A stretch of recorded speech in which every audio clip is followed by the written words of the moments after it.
The Guardians of the Galaxy holiday special is here. We just finished watching it.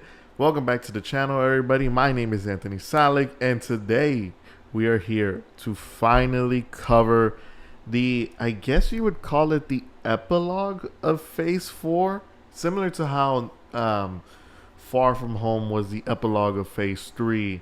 This is pretty much the epilogue of Phase 4 as we sort of wrap things up for the year. And what better way to do it than with a holiday special revolving around the Guardians? So they just dropped this. I literally just watched it like 10 minutes ago. So, yeah, the holiday special, which is a very interesting concept because we never really had this anything Halloween or I'm sorry, holiday related, mainly specifically Christmas. I mean, like if you want to count Iron Man 3 as a movie, or if you want to, obviously we had the Hawkeye show last year, but this was something that, it's completely original. There's no villain in this holiday special, which we're going to get into. But, anyways, let's break it down. So, the main concept of this holiday special is revolving around Drax and Mantis going to Earth to kidnap Kevin Bacon to surprise Peter Quill for Christmas. It's a very like weird concept for a Christmas special, but it really does work. It actually opens up with a sort of flashback, or actually an animated flashback of Kraglin telling Mantis how essentially Yondu ruined Christmas for Peter, and Mantis' whole thing is that she feels sort of guilty for that, and so she wants to now make up for it by kidnapping Kevin Bacon. And so we learned a couple interesting things. First of all, before we get into it, James Gunn, man, I'm gonna miss this guy. I know we only have one more project for coming out of James Gunn for Marvel, and then he's pretty much gonna be all DC exclusive. Ah, man, I'm gonna miss that guy. That guy's awesome when it comes to creating just any projects. He really, his strong suit is most definitely music. He is phenomenal when it comes to creating music into his projects, whether or not it be Marvel or DC. But I'm a little bummed out. He's gonna be moving strictly only to DC, but I have faith that he's gonna do great things for DC. So wish him the best of luck. But this project, man, it is full blown James Gunn, very similar to Peacemaker in terms of, obviously Peacemaker deals with a lot of like more mature things. This one is just a good old classic Christmas adventure, which starts off again going back to what I say. Drax and Mantis are like, all right, well, we might as well go to Earth. They actually do go to Earth, and they go to Hollywood, more specifically, the Hollywood Theater, I believe, in which a bunch of there's like a bunch of people showing up in costumes, and they actually do make a couple jokes. One of the jokes that I loved is how there was a cosplayer as Captain America, and Mantis was like Steve, and she literally like runs and jumps at this cosplaying Captain America. So I guess she sort of knows the Avengers at this point. Obviously, they must have interacted during the events of Endgame, so it makes sense for that to happen. Um, and also, there was like a bunch of other cosplayers as well. They had like a Black Widow, Captain Marvel, Ant-Man, typical things that you would see in like Hollywood, people just trying to get a quick buck.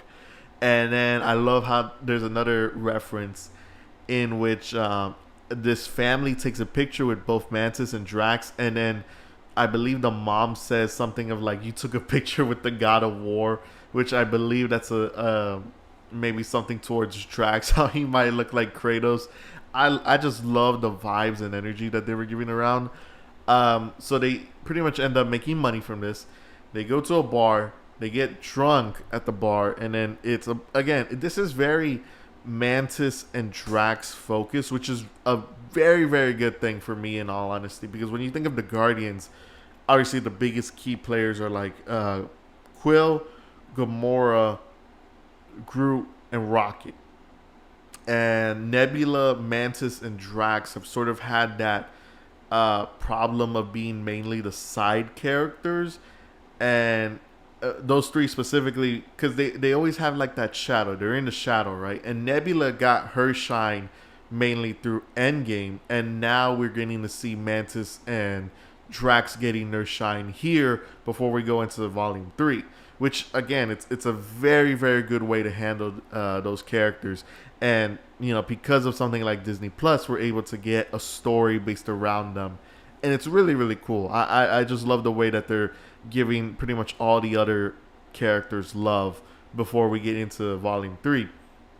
So going back to the story, they pretty much end up finding where Kevin Bacon lives, and they go through this pretty much chase sequence of trying to kidnap him. It ends up with a police shootout in which Drax literally, I guess he's invincible to bullets because they literally like tickle him, and then Mantis pretty much ends up putting all the cops to sleep, and they pretty much kidnap Kevin Bacon. They take him back to Nowhere, which they also revealed now that the Guardians own it, that they bought it from the Collector, and now they pretty much make that their main headquarters, which that's very interesting because so it means that the Collector's still alive. He's not dead, but how much money would you need to buy it from the Collector? I mean, unless the Collector is just taking all of his stuff and just leaving. But that's very interesting. So most likely in Volume 3, we're going to be seeing the Nowhere essentially be like the main headquarters for the Guardians, and pretty much where a good chunk of the story is going to take place. So they kidnap Kevin Bacon. He's back here on Nowhere, and they pretty much throw like this big surprise for Peter Quill, only to find out that Peter Quill's like, this is essentially human trafficking. I mean, kidnapping a celebrity and taking him to an alien planet. It's beyond human kidnapping. I don't even know what that term would be. They actually do make a couple of jokes. One of the jokes that I do remember is they make a Batman joke, which is very cool, in which, or they made a lot of Kevin Bacon jokes of like how like his character in Footloose, or I forgot, I know he was in, I know it was Footloose, but I also know he was in other movies as well. I can't really remember at the top of my head, and I don't want to search it up.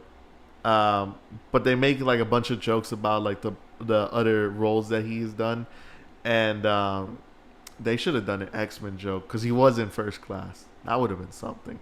But they also make a joke about Batman, like Kevin Bacon talks about Batman, and then Drax is like, who the hell is Bruce Wayne? So for those of you who may not know, the DC comics essentially do exist within the MCU. It's just that those characters aren't like real life superheroes. We also got a reference to Superman back in Eternals, which sort of pretty much makes us think that DC does exist, but mainly just comic books and potential cartoons and shows. Like those are movies or those are concepts that exist within the universe, but they're not actually real. Like there's no actual Batman or Superman in the MCU, at least in terms of like a live action thing. There could be a comic book or a cartoon, but no live action. So the special ends with Kevin Bacon pretty much singing a song, and the music, man. I love the original music. Somebody gotta make a playlist for that. I think James Gunn did. I think he might have put a Spotify thing on. I have to see, but the music is fantastic. Everything looks great. We get the Guardians all together celebrating Christmas, exchanging gifts. A couple of things I wanted to know: Groot is tremendous. Like that guy is huge. Because it's funny because literally Thor Love and Thunder was earlier this year. God, it was earlier. It was like 5 months ago where we literally had skinny Groot. And now he's swole. Now it's like in the span of 5 months, Groot got swole. So that's pretty funny. I guess they're trying to make that transition to Alpha Groot, if I'm remembering correctly. Or is it Alpha Groot? It's like Groot's most powerful form. It's like even more powerful than his Guardians 1 form. But that's really cool. They make a joke with Rocket and Rocket and Nebula, in which Nebula literally gives Rocket Bucky's arm, which is a throwback or callback to Infinity War, in which Rocket asks Bucky how much is his arm, and then that's a callback to Guardians 1, in which Rocket asks Quill for that guy's foot. So I just love the jokes that they make throughout this, and they also introduced Cosmo, the space dog, which we did see. Was it Guardians 1? I believe it was Guardians 1 during the collector scene. Except this time she's actually voiced. I don't know the actress at the top of my head, but it's a female. It's like a regular female's voice instead of a Russian male. So that's pretty cool. And so yeah, it finally ends. Kevin Bacon sings a song with the Alien Band, which gotta love the music. And they pretty much end the special with revealing that Yondu actually or Peter Quill. No, it was Yondu. Yondu opens up the gift that Peter Quill originally gave him to him in the original animated flashback, and Yondu pretty much gets his heart warmed by this, and then ends up giving Peter Quill a gift, which ends up becoming the blasters that we all know, the dual blasters that Peter Quill uses. And it finally ends with the reveal that Mantis tells Star-Lord that Ego was their father, and he essentially has a half-sister, which is really cool. The only thing I'm worried about is whether or not this could be foreshadowing deaths of what's to come in Volume 3. But I'll touch upon that in a little bit.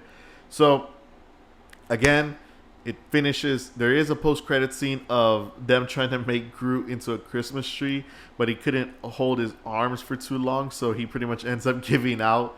And then Cosmo says, Groot ruined Christmas. And then Rocket says, I guess we're going to have to do another special next year. They probably won't, but that's a pretty cool fourth wall break, which makes Rocket now a fourth wall break character. That's interesting, considering that we just had She-Hulk do it. Now we got Rocket doing it. But overall, what did I think about this special? This is exactly what Disney Plus is made for. It's to give us stories that we typically wouldn't get in movies put into a Disney Plus format. And I truly do love how the way that they did this. It was so great. It was so incredible. I believe James Gunn might have said something along the lines of he's been wanting this since Volume 2. And now that we have it, it's amazing. It's great. The music, there is some good fights in there. It's kind of a smaller version of what a Guardians movie would be like, except just revolving around Christmas, which I truly did love. In terms of everything, there were some moments, mainly acting wise, I think they could have done a little bit better. There were just some acting moments that I don't think really hit the mark, but that's just me. In terms of what does this mean for the Guardians moving forward, we know that the next and final appearance is going to be in Volume 3, which literally drops in like less than 6 months. So we got that to look forward to. They did quite a lot. I mean, they set up what Groot's potentially going to be in the next film. They set up Mantis and Peter's relationship, Nowhere being the headquarters, Cosmo the space dog. They did a lot, not obviously, but it's subtle. So I can't wait to see it. I'm super excited / nervous to see where the Volume 3 is going to head up, because it's supposed to be an emotional ride. So I'm just nervous for that film. I truly am nervous. But that's all I got to say. Honestly, when ranking this, this is probably better than like some Disney Plus projects, maybe even a movie.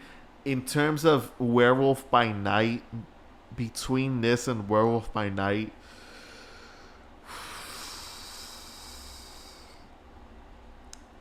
I think I gotta go Werewolf by Night still. I still love Werewolf by Night more. I'm sorry. Maybe, you know what we should do? Here's what I'll do. I'll do a Phase 4 ranking right before the year ends, before we head on to the new year. That way we can rank all the projects and I can give out my opinions. I'll do that. I'll do that maybe next week. I'll post a video on it. But overall, I really did enjoy this. This was a great special. Just a fun classic adventures. No stakes. No big villain in this. No, deaths in this. It's just a fun Christmas adventure. I truly did love it. I hope we get more projects like this. Maybe not Christmas Revolve, but just the specials presentations have always been a blast. At least they're 2 for 2.